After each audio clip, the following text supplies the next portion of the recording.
Greetings and bienvenue, Midnight Crew. Thank you for returning to this broadcast.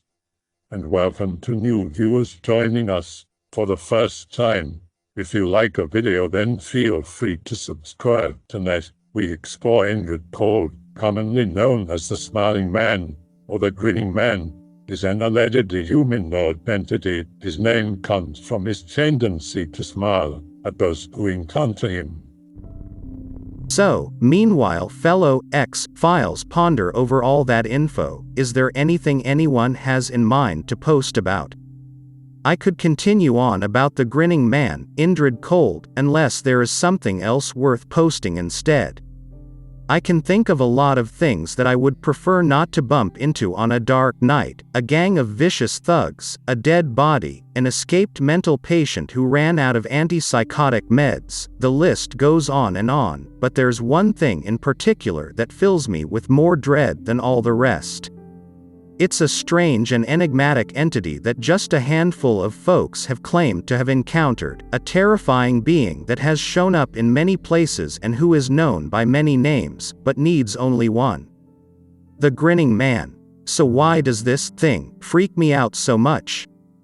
Honestly, I'm not really sure. Aside from a few unsubstantiated rumors involving this entity chasing or brutally beating people, there are no official accounts of it attacking anyone. It's just sort of, well, creepy, like seriously creepy. Before we delve any deeper, let me describe this not-so-gentle giant for you. Eyewitnesses claim that the Grinning Man is a looming figure who stands well over 6 feet tall.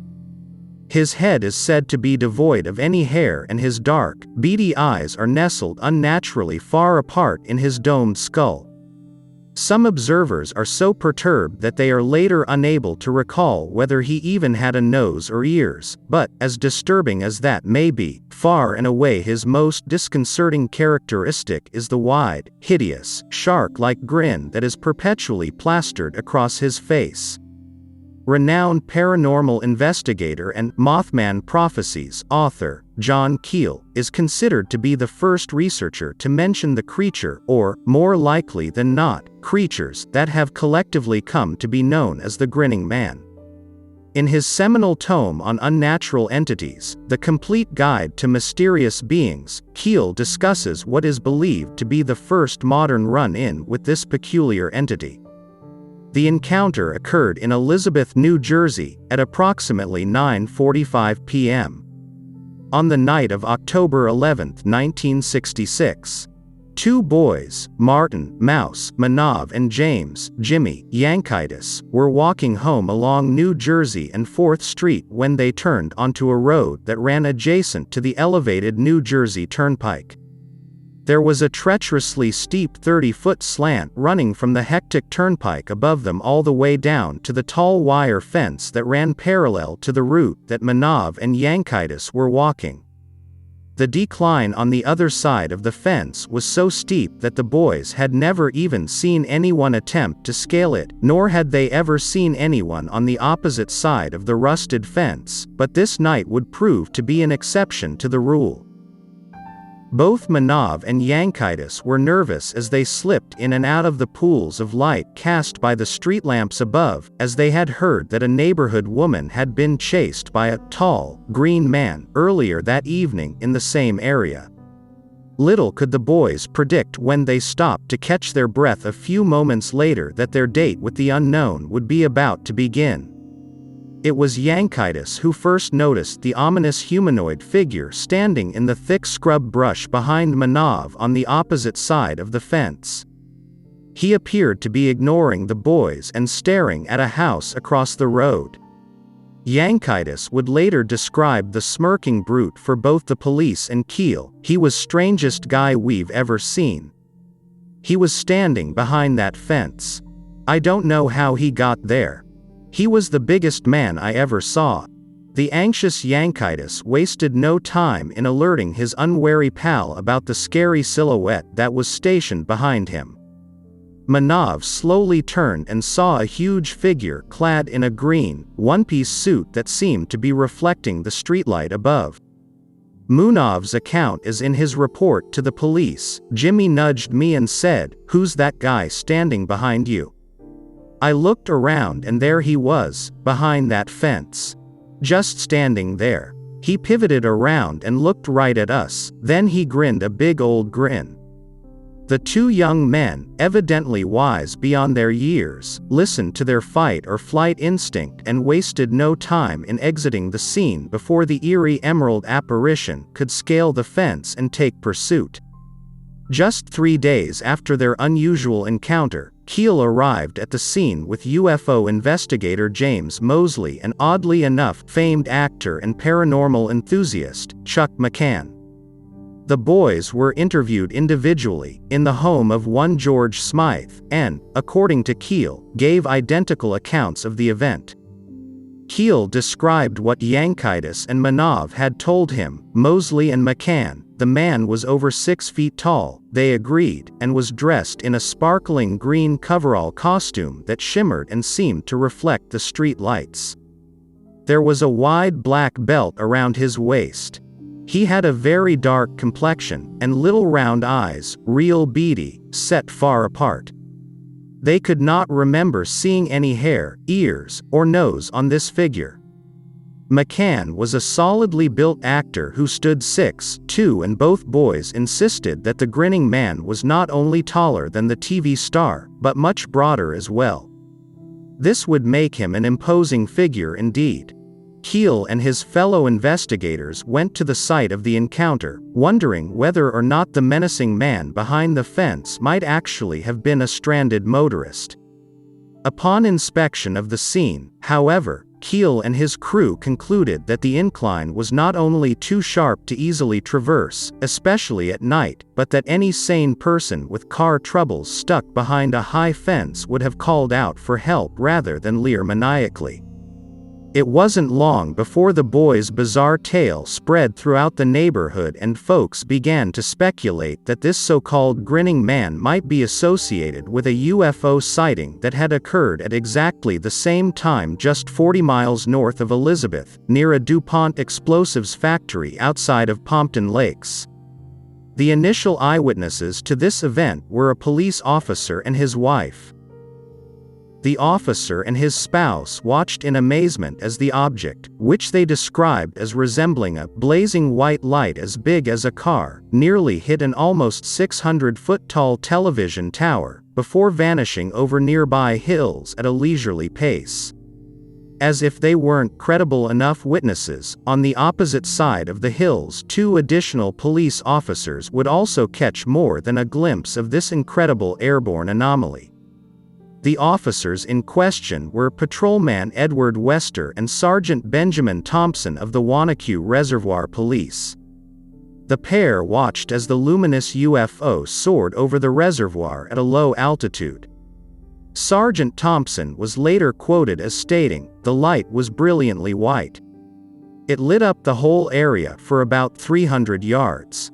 In fact, it blinded me when I got out of the patrol car to look at it, and I couldn't see for about 20 minutes afterwards."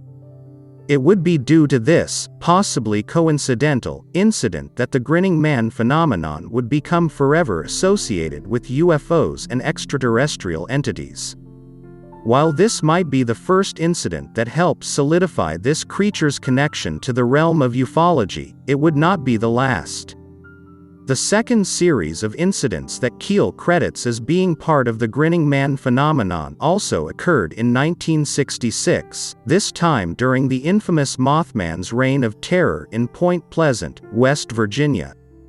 While the grinning man often gets lost in furor surrounding this infamous winged beast, for researchers who have studied this astounding series of events, one figure looms almost as tall as the Mothman itself. That figure is the grinning man who called himself Indrid Cold. On November 2, 1966, less than a month after Manov and Yankitis had their disturbing encounter, sewing machine salesman, Woodrow Derenberger, was driving home on the hilly Interstate 77 after a long day of work when a bizarre vehicle dropped down from the dark sky and landed in the road in front of him with a tremendous crashing sound. The vehicle was unlike anything that Derenberger had ever seen before. He described it as looking like an old-fashioned kerosene lamp chimney, flaring at both ends, narrowing down to a small neck and then enlarging in a great bulge in the center. The startled Derenberger slammed on the brakes of his old panel truck and screeched to a halt. That's when things started to get really weird. A hatch slid open on the side of the mystery vehicle before him and a tall, dark-skinned man climbed out. The salesman later described him as having slightly elongated eyes, but his most notable attribute was the wide, creepy grin, which Derenberger claimed he could see glinting in his truck's headlights. In fact, the one of the few disparities between the frightening grinning man described by Manov and Yankitis and the one seen by Derenberger is that the latter described the humanoid's clothes as blue instead of green, but, much like the New Jersey grinning man, his clothes were reflective and made of a material that the appliance salesman noted was quite shiny and had a glistening effect. He had a top coat on, and it was zippered down the front. His top, the top two buttons, like my coat here, were open, and this outfit was a shiny material. It was a glossy outfit, like it was metallic, I suppose you would call it. And his shirt was a little bit darker than his jacket. And below his coat, he had on trousers of the same kind of a cloth material. And I believe the trousers were just a shade lighter than his coat. Which would have been a navy blue. The coat would have been a dark blue. Yes. Coat. What about the texture of his skin, the color of his skin, his eyes, eyebrows, eyelashes, hairline? What were these? What did he look like? He looked perfectly natural and normal as any human being. He had. His face looked like he had a good tan, a deep suntan. He was not too dark, but it was just like he had been out in the sun a lot and had a good tan. His hair was combed straight back, and it was a dark brown. And he seemed to have a good thick head of hair. And his eyebrows, his face, his features were very normal. I don't believe that he looked any different from any other man that we'd meet on the street. Derenberger then claimed that this grinning man telepathically communicate with him, asking him a series of odd questions. Following this abnormal interlude, the entity simply stated that, "My name is Cold, I will be visiting you again." Made the statement that we will see you again. When he was getting ready to leave, he stepped back from the truck about one step.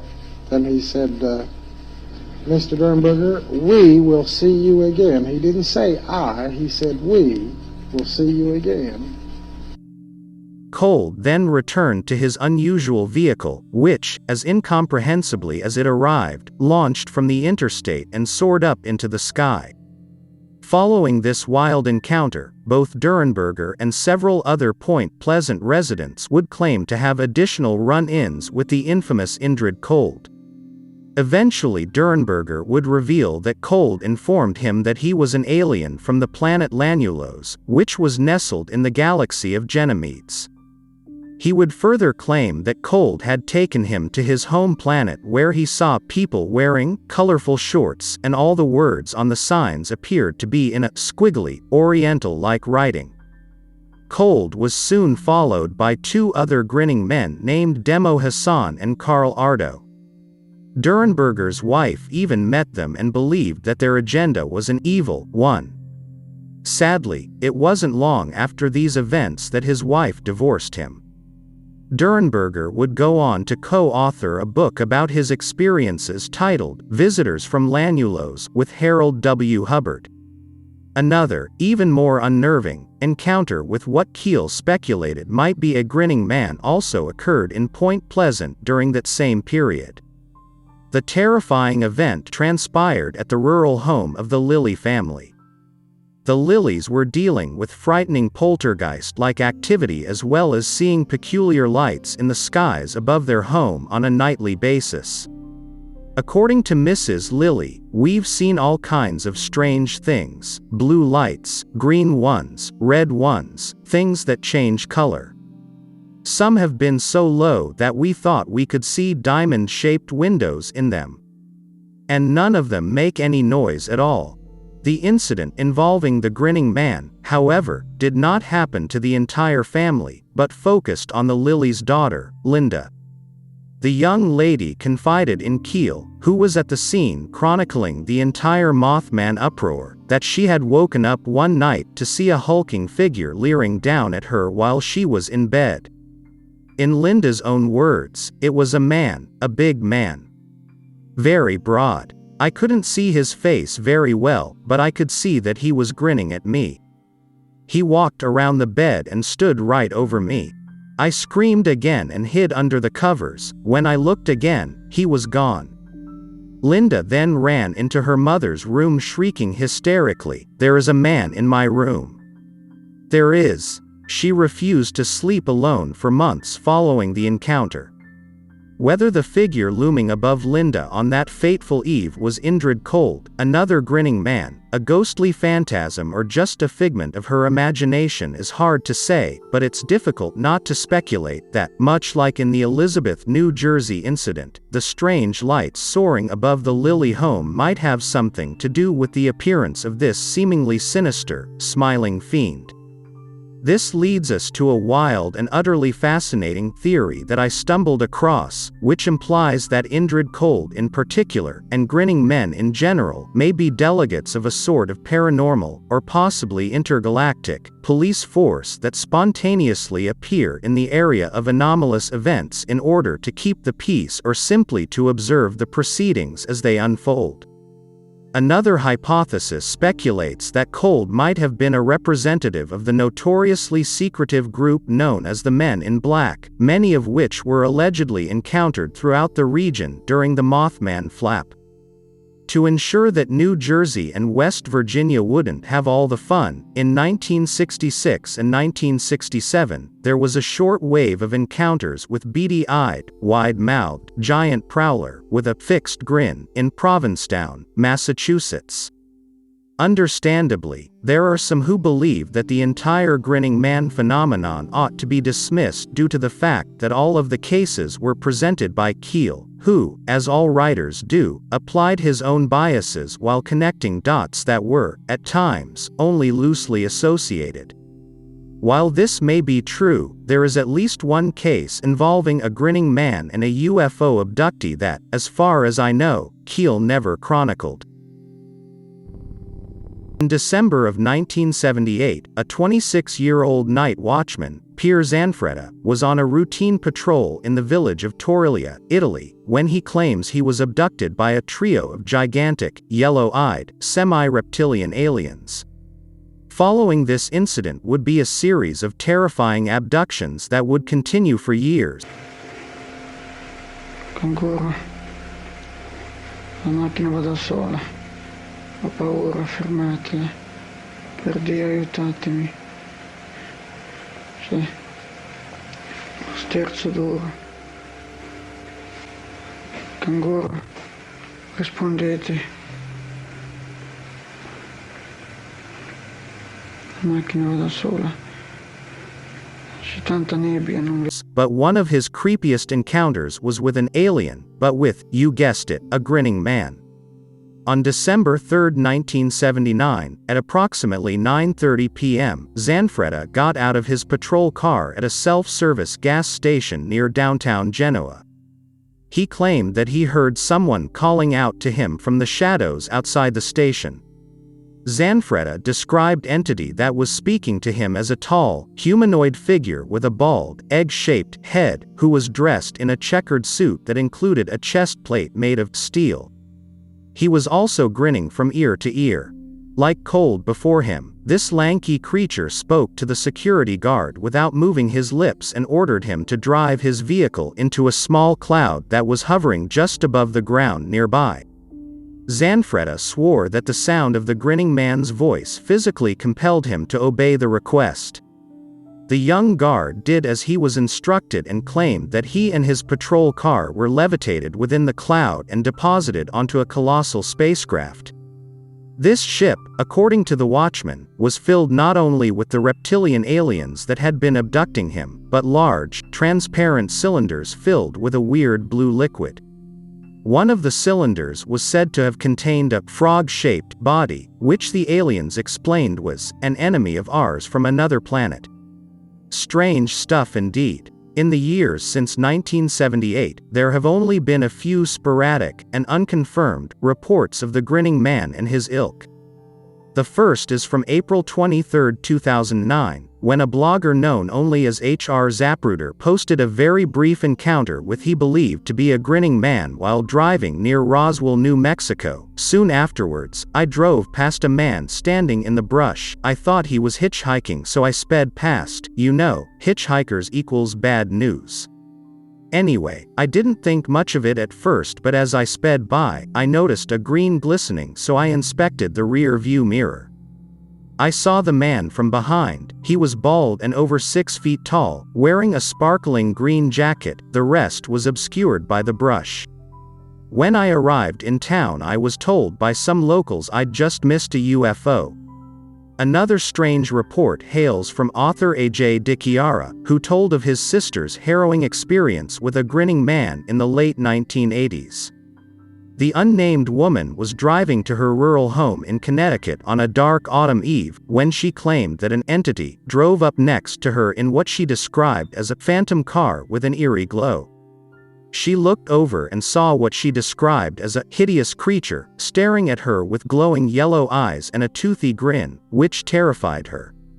As quickly and mysteriously as it appeared, the strange vehicle vanished. This incident served as inspiration for her brother's fictional novel, The Grinning Man. So what should we make of all of the above encounters? Assuming that they're honest accounts of events as they happened, do they confirm that the Grinning Man's origins are from out of this world or, at least, another dimension? If not, then why are these beings so often seen near so many alleged UFO sightings, and what, if any, are their connections to the Mothman and these huge, lizard-like intergalactic visitors? Are they the aliens' lackeys or, perhaps, human-alien hybrid liaisons? Are they phantoms or demons or creatures from another plane of existence who erroneously assume that wearing a smile will put their human counterparts at ease? These are just a few of the perplexing questions that continue to surround this mystifying enigma. And what an enigma it is! Even in the already bizarre worlds of ufology, cryptozoology and the plain old paranormal, the Grinning Man remains one of the most confounding, obscure and outright terrifying legends in all the annals of the supernatural, but whatever these beings may turn out to be, I hope like hell I never run into one. Of course, that doesn't mean there aren't other strange beings, entities out there. Tomorrow we will explore the man behind the Mothman prophecies, Chantil. I hope that you enjoyed tonight's broadcast. If you enjoyed tonight's story, then please subscribe to the channel as more Greentext will appear daily. A new broadcast will appear when the clock strikes midnight Central Time.